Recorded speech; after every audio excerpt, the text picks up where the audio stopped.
Eu não gosto de olhar muito aqui, não. Prefiro aqui. Deixa eu ver se está dando. Bom, apesar da gente só ter começado a falar de probióticos no Brasil, assim, com esse tema e em assuntos regulatórios em 2002, que foi quando teve a publicação, esse marco regulatório, que foi a publicação da RDC 2 de 2002, os leites fermentados já existiam, já estavam no mercado, e apesar de a gente, como o doutor Arthur falou sobre, eles têm micro-organismos vivos com finalidade tecnológica, eles também tinham, já tinham produtos no mercado com probióticos com a finalidade de benefício à saúde. Né? A gente tem aqui o Yakult, que foi lançado no Brasil em 1966. E ele já vinha com essa definição de ser saudável e fazer bem ao organismo. Né? Inclusive, tem um fato curioso sobre o Yakult. Quando eu era criança, enfim, era muito comum a gente ouvir que só podia tomar um por dia. Né? Ah, não, é só um por dia. E esse um por dia, eu não sei se vocês sabem, mas, na verdade, o que aconteceu é que, quando o Yakult chegou no Brasil, ninguém sabia muito para que servia. Então, se dizia, olha, toma um por dia para você ver o efeito. Então, era pelo menos um por dia. E esse pelo menos um por dia virou aquele só um por dia. Eu lembro que minha mãe, a gente queria tomar mais, e ela falava, não, não, é só um por dia. Mas, não, você pode tomar, e até hoje ainda tem isso. Né? Hoje já podem deixar as crianças tomar à vontade, porque está tudo tranquilo. Bom, enfim, aí em 2002, a gente teve esse marco regulatório, que foi uma resolução que trazia a primeira vez que falava de probiótico na área de alimentos isolados em cápsulas. Né? E logo em 2003, nós tivemos uma publicação de medicamento probiótico. Então, a gente teve aí uma sobreposição. Em 2002, a gente tinha uma legislação que falava de substâncias bioativas e probióticos isolados na área de alimentos, e também, um ano depois, em medicamentos. O que a Anvisa fez? Por um informe técnico, disse, não, probiótico em cápsula é medicamento. Só que a indústria de alimentos, se valendo da Resolução 2, também brigou por isso e falou, não, mas se você tem uma resolução que fala que eu posso lançar probiótico em cápsula, eu vou lançar. Bom, enfim, a primeira publicação de probiótico aconteceu em cápsula na área de alimentos, ela aconteceu em 2010. Né? E, nessa fase, o que a gente tinha? Assim, de 2010 até mais ou menos 2014, 2015, o que a gente tinha no Brasil? O Marcos vai falar bastante do Brasil, mas só para dar um contexto. A gente tinha uma lista de espécies publicadas no site da Anvisa, reconhecidas como probióticas. E não eram cepas e só as espécies. E a gente também, pela própria definição de que essa Resolução 2 dá a probióticos, porque ela ainda está em vigor, eram os micro-organismos vivos que tenham benefício na saúde intestinal do hospedeiro. Então, assim, a própria definição já era uma alegação de saúde, uma alegação de benefício. Né? Ele já era benéfico à saúde do intestino. Então, nesses processos, o que a gente fazia para regularizar um probiótico? Você protocolava um pedido com alguma espécie daquelas da lista, comprovava que ele sobrevivia ao trato gastrointestinal, e a coisa caminhava por aí.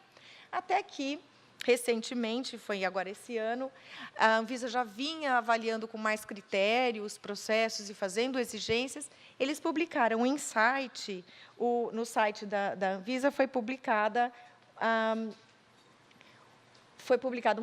foram publicadas novas orientações, então não foi por legislação, mas sim orientações no site, falando que a alegação funcional de equilíbrio de flora, que era uma alegação consagrada, né, pela Anvisa até então, ela não era mais assim, não tinha mais aquele looping, né, definição e alegação. Então, se o teu produto está na lista, é probiótico, ele automaticamente poderia usar uma alegação de equilíbrio de flora.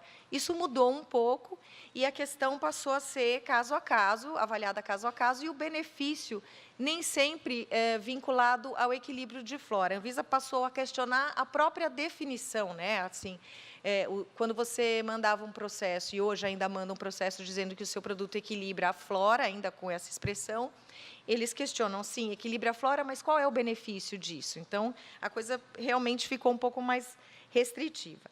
E o que a gente está esperando é, em 2017, a gente não sabe o que vem e se é que vem alguma coisa, porque já faz um tempo que a Anvisa vem sinalizando que vai mudar a resolução 2 de 2002, mas até agora a gente, infelizmente, vai passando de agenda regulatória a cada 2 anos a gente tem uma agenda, e isso não tem mudado. Bom, então, começando a falar do mundo, eu acho que a primeira atenção que a gente tem é para as orientações da Organização Mundial da Saúde e da FAO. A gente tem, desde 2002, que se formou esse grupo de trabalho, em que formou um grupo de trabalho da FAO e Organização Mundial da Saúde, onde foi publicado um documento com algumas diretrizes e orientações sobre o uso e regulamentação de probióticos, né? A definição, ela é um pouco que saiu, inclusive, desse documento, ela é diferente da nossa hoje, a nossa oficial, né? Porque extraoficialmente a gente já está adotando essa definição também da Organização Mundial da Saúde, que muita gente já falou aqui, então não vou repetir, mas, enfim, essa definição do benefício, né? Micro-organismos vivos, tomados consumidos de com uma dose adequada, que conferem benefícios.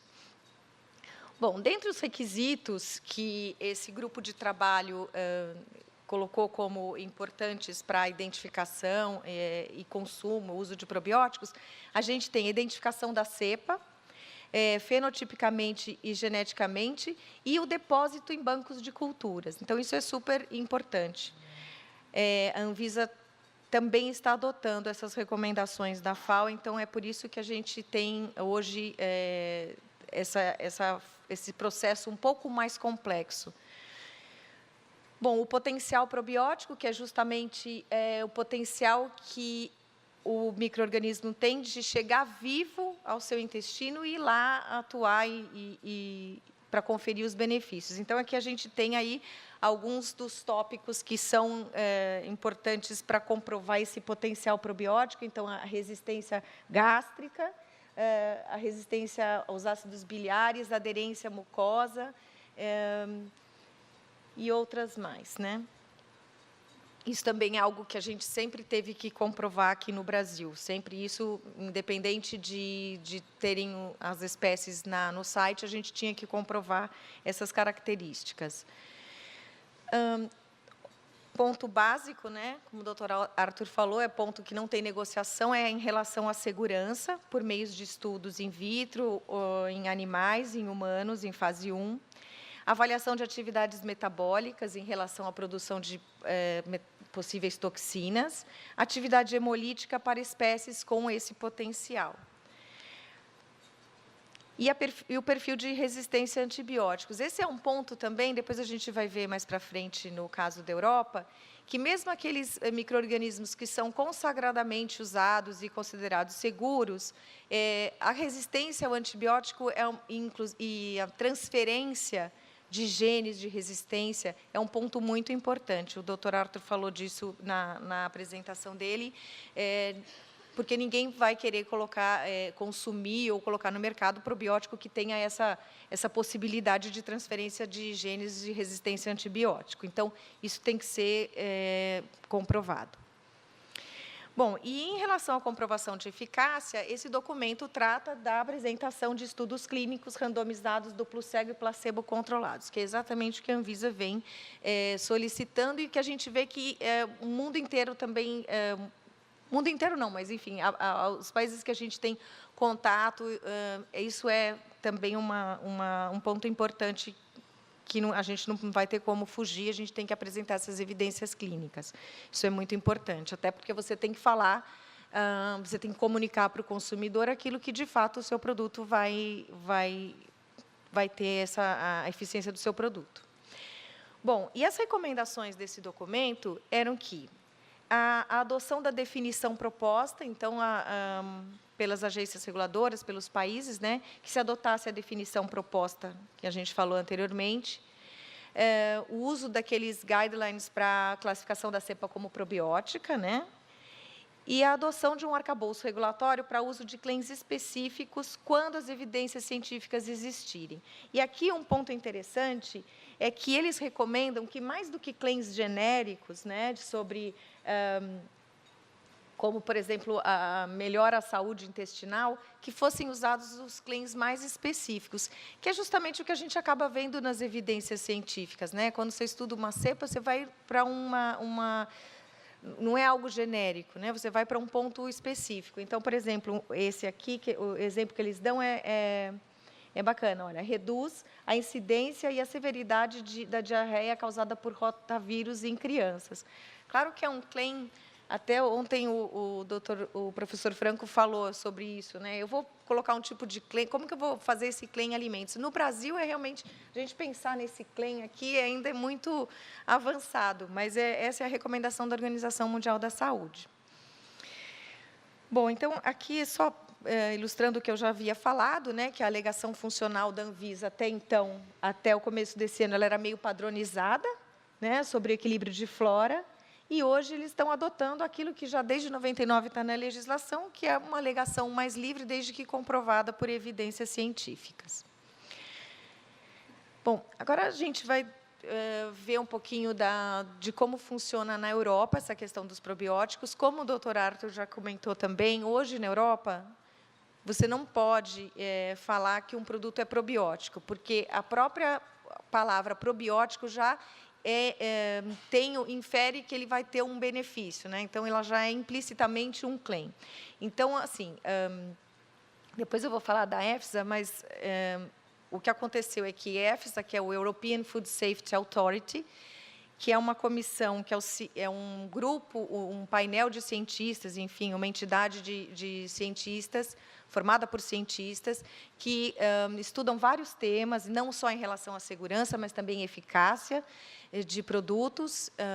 Eles fizeram uma avaliação de vários pedidos de alegação funcional e negaram todos em relação ao probiótico. Então, a situação lá ficou um pouco complexa, mas eles deram um jeito, pelo menos a indústria deu, não um jeito, mas a indústria tem os produtos no mercado e a gente vai ver como é que isso funciona. Bom, na legislação europeia, as cepas, né, não vou falar em probiótico, porque não é assim que eles estão tratando, mas os micro-organismos, as cepas, elas são consideradas constituintes alimentares. Isso significa que ela pode ser usada em alimento e suplementos também, tá? E o primeiro passo, né, numa mini árvore aqui que a gente propôs, é que você tem que ver se a cepa que você está usando, ela se classifica como um novel food, que seria, né, um novo alimento, ou não. Como é que eu vou saber? Bom, a gente tem uma resolução na Europa, que é a resolução 258 de 97, que fala justamente, que classifica o que é novo alimento. Mas, assim, conversando com umas agências, umas consultorias que a gente tem contato, o que eles explicaram? Que, na verdade, assim, hoje se usa essa lista, que é o European Food and Feed Cultures Association. Então, é uma associação de produtores que tem uma lista de todos os micro-organismos, ou não, a maioria deles que são usadas em alimentos na Europa, principalmente antes de 97, que é quando essa legislação de 97, tudo que era consumido antes de 97 não era considerado novo alimento.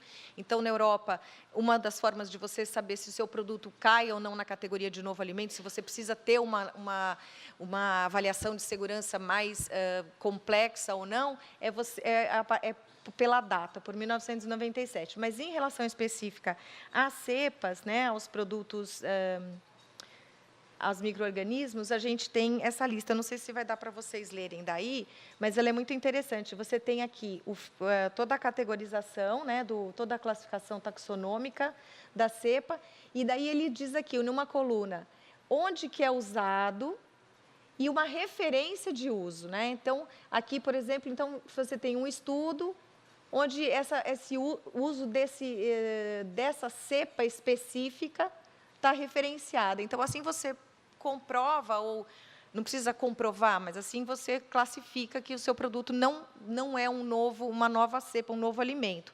E daí você pode usar. A única, como a gente já falou da questão da resistência, não, voltando um pouquinho, de segurança ainda, tá? Além dessa lista, o que é importante? Essa agência, o EFSA, essa European Food Safety Authority, esse organismo, eles têm várias publicações. Uma das publicações, que é desse painel de riscos biológicos, eles publicaram, né, acho que foi em 2004, a primeira, ou 2007, eu não lembro bem. Eles publicaram essa lista de Qualified Presumption of Safety. Então, é uma lista de micro-organismos, então, você tem bactérias, fungos e vírus, que são, a princípio, seguros, né? Então, se você está fazendo vai usar uma cepa que está nessa lista, que a espécie está nessa lista, porque essa lista é sobre espécies e não cepas, ela está nessa lista, e nessa aqui, você já... é bem mais tranquilo de você colocar no mercado, você só precisa fazer uma notificação. Um outro ponto importante para quando a sua cepa não é novo alimento, é que você, de qualquer maneira, tem que ter toda a documentação sobre a resistência, né? Aquilo que a gente falou da resistência aos antibióticos.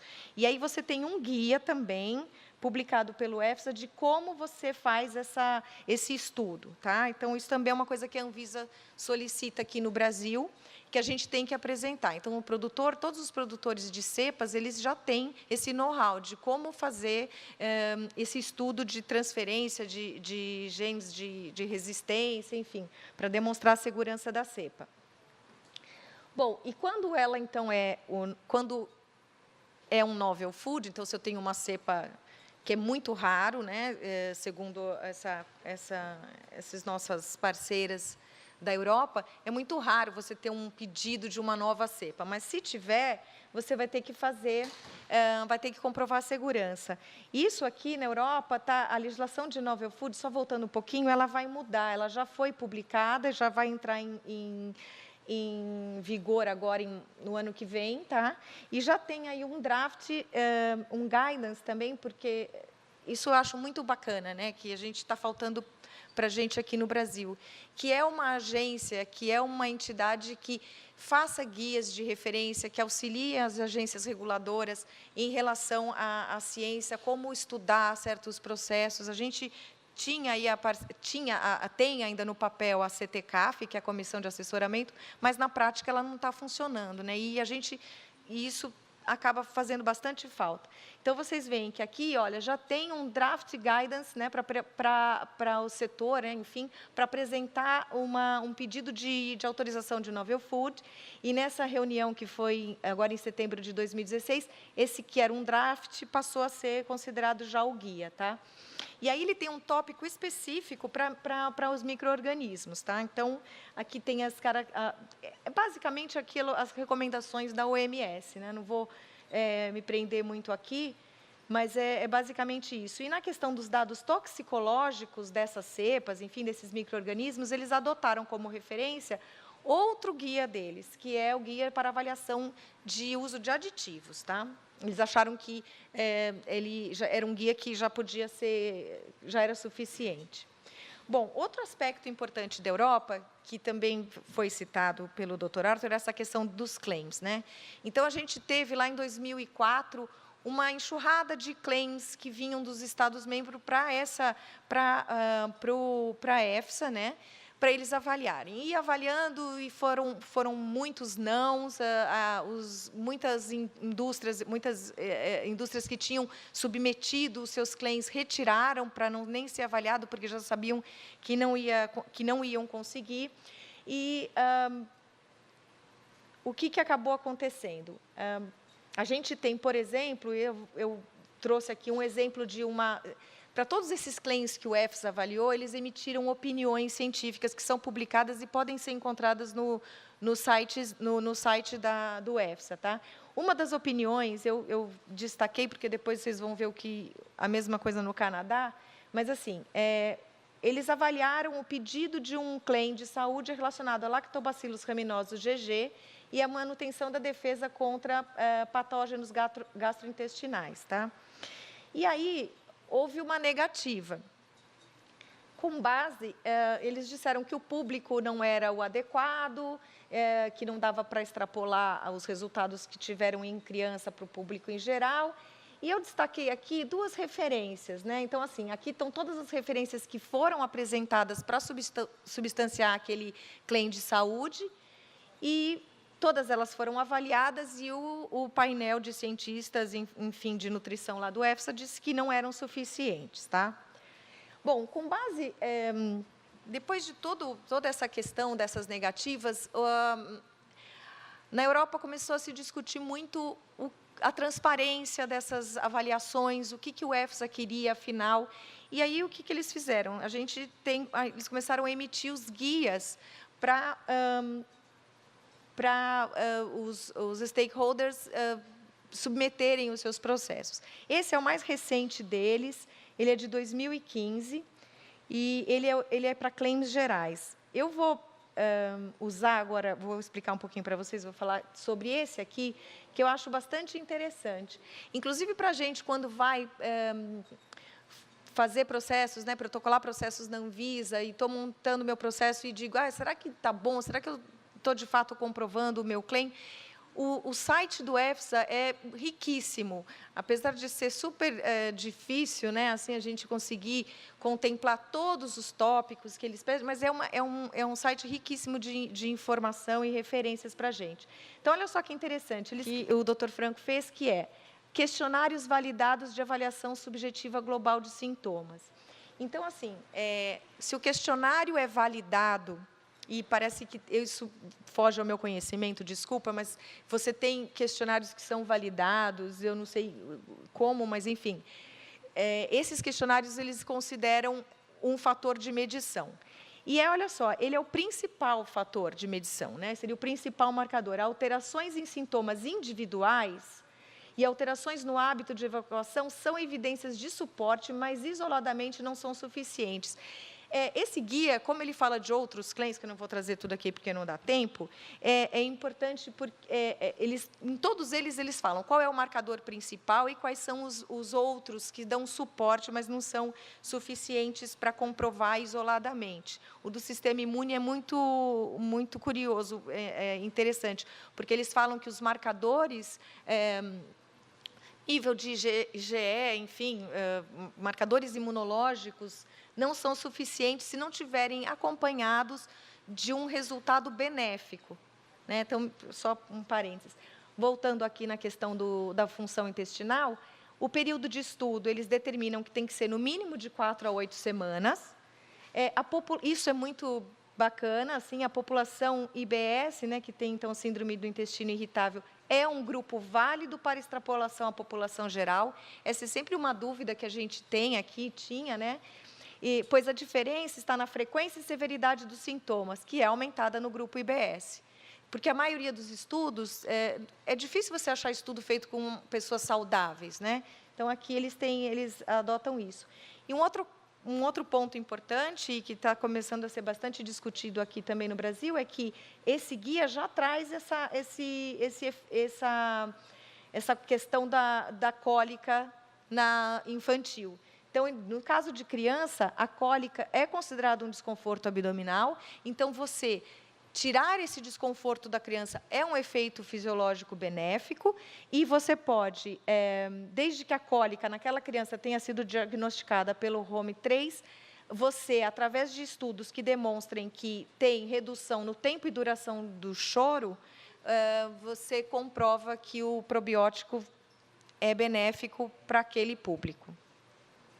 Tá? Então, isso é um exemplo, dentre todos aquelas orientações que eles dão em relação aos claims, esse é um dos exemplos que eu trouxe, mas tem outros tantos lá. Tá?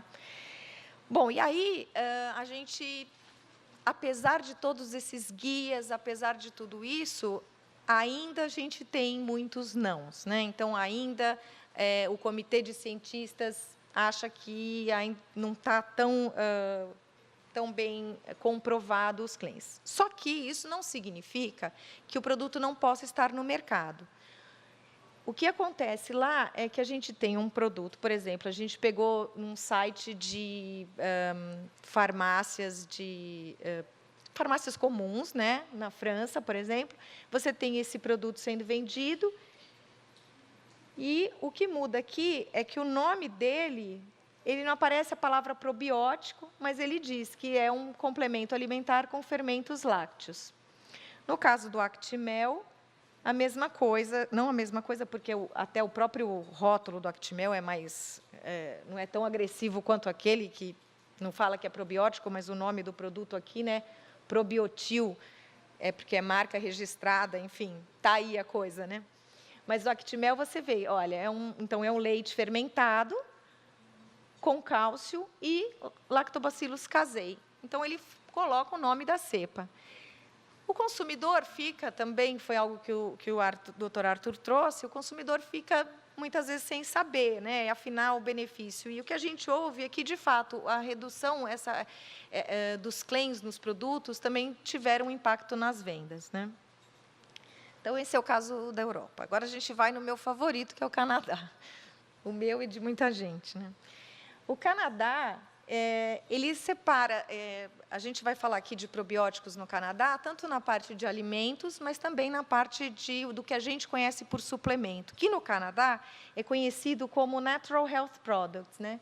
Então, a gente tem aqui a definição do que seriam esses Natural Health Products, e ele é uma categoria de produtos no Canadá que ela é um pouco mais abrangente do que os suplementos alimentares que a gente fala, né? Porque ele também acaba abordando, ele abrange também medicamentos homeopáticos e da medicina tradicional chinesa, tá? Então, a gente tem aqui definição e que ele fala, olha, que tenha uma atividade farmacológica ou outra, né? E aí você tem aqui outra indicação, por exemplo, com restauração e correção de funções orgânicas, que para a gente aqui no Brasil é um claim funcional, né? Seria a mesma coisa. Bom, no Natural Health Products, então, a gente vai encontrar vitaminas e minerais, os herbal remedies, que eu acredito que sejam os nossos fitoterápicos, a medicina, medicamentos homeopáticos, e aqui estão os probióticos, tá?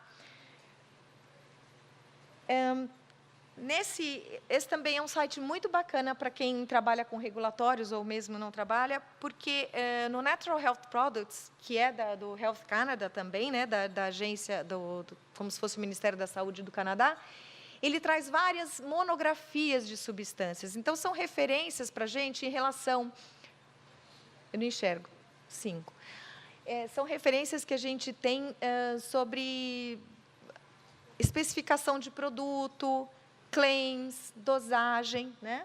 Então, a gente tem aqui, no caso de probiótico, ele tem uma monografia, os probióticos, como geral.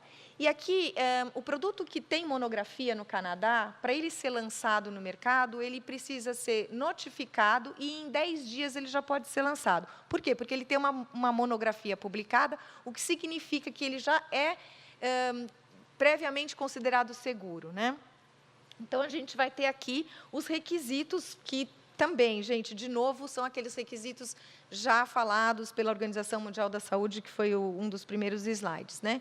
Perfil de resistência está sempre aí, a questão da capacidade de sobrevivência ao trato gastrointestinal e a estabilidade, né? Estabilidade no produto durante o shelf life. Bom, e aqui é uma coisa muito bacana que eu destaco do Canadá, que é o reconhecimento de alguns benefícios vinculados a espécies e não cepas.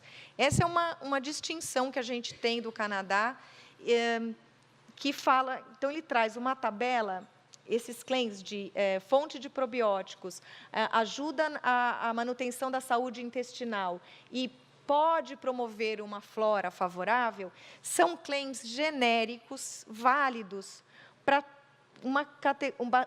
várias espécies, deixa eu voltar um pouquinho aqui, para várias espécies de probióticos. Olha, então, todos aqueles conhecidos, então, Lactobacillus acidófilos no Canadá, você não precisa mais ficar comprovando se ele tem eficácia ou não. É já consagrado para eles. Então, todos esses micro-organismos já são considerados probióticos. Você faz um produto com esses micro-organismos no Canadá, você diz que é fonte de probiótico e, em 10 dias, ele está no mercado. E, além disso, nessa monografia, aparecem algumas cepas específicas. E aí o benefício, isso significa que eu posso usar aquele claim genérico de fonte de probiótico que pode promover uma flora saudável. E, nesses casos, eu tenho aqui uns requisitos para usar um claim mais específico. E aqui eu chamo a atenção para esse Lactobacillus rhamnosus GG, com essas referências aqui, que foram aquelas que eu pintei de amarelinho lá no EFSA. Então, o que está acontecendo, né? A pergunta que fica é, por que no Canadá, por que os cientistas, os experts do Canadá, que avaliaram essa eficácia dessa mesma cepa, consideraram válido dizer que um produto com 10 a nona ou 10 a décima de Lactobacillus rhamnosus GG auxilia no gerenciamento, não sei como traduzir bem aqui, de diarreia aguda, e no EFSA isso foi negado. Sendo que a referência, aqui a gente tem essas duas referências que estavam lá na lista de referências para substanciar aquele claim. O que acontece? A gente precisa ter essas respostas. E aí, quando a gente vai para a área de alimentos, no Canadá, acontece mais ou menos a mesma coisa. A gente tem também as referências, vocês veem, que é daquele documento que eu mencionei, da FAO-OMS, e a gente tem um guidance document, ele também é considerado um ingrediente alimentar, e a gente tem um guidance aqui, que também fala, quando tem histórico de uso, você não precisa comprovar a segurança, não precisa fazer grandes procedimentos para lançar, e quando não tem, você tem que passar, enfim, por um crivo maior. E aqui, de novo, no Canadá, a gente vai ter os claims que são específicos para cepas e aqueles que não são específicos. E aí a gente já tem uma grande lista de espécies para as quais eu posso usar todos esses claims relacionados à função intestinal e benefício para a flora. Desde que eu tenha os requisitos básicos, que também são aqueles de resistência a antibiótico e passagem e resistência ao TGI. Bom, e aí a gente traz aqui um exemplo de produto do Activia, que ele é um probiótico, ele diz aqui, probióticos contribuem para, aqui não dá para vocês lerem, mas está escrito que contribuem para uma flora intestinal saudável, e um produto que, daí, aqui seria, então, um exemplo de food, e aqui de Natural Health Products, direcionado para crianças com multiprobiótico. Agora, o Japão, eu trouxe aqui só porque, como eu falei, eu pensei em alguns exemplos que eu entendo que são positivos para a gente, de repente, seguir um mesmo caminho. Muito se fala, e a Anvisa tem uma grande preocupação, sobre o que a gente comunica para o consumidor, se esse consumidor não está sendo enganado, se o produto não vai ter efeito. E eu achei interessante destacar aqui do Japão. Isso aqui é um esquema de todos os produtos que eles têm, que tem claims ou não tem claims, tem uns que são para dietas específicas, para grupos populacionais específicos, mas eu quero focar mais nisso aqui. A gente tem, então, essa categoria no Japão, que é conhecida como FOSHU, que são Foods for Specified Health Uses.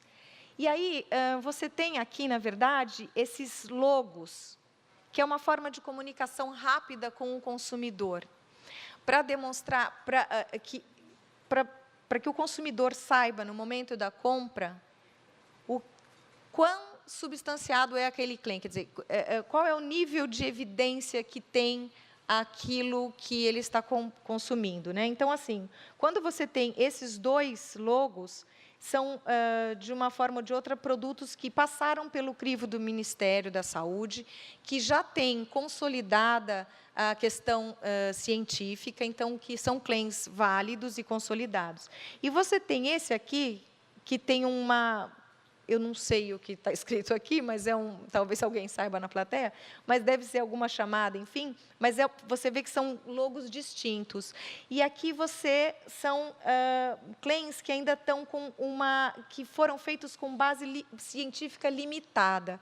Então, assim, será que também a gente não consegue, hoje, no Brasil, ter alguma coisa assim? Aquilo que a Anvisa, eventualmente, tenha questionamento, não seria interessante a gente, talvez, pensar em algo assim?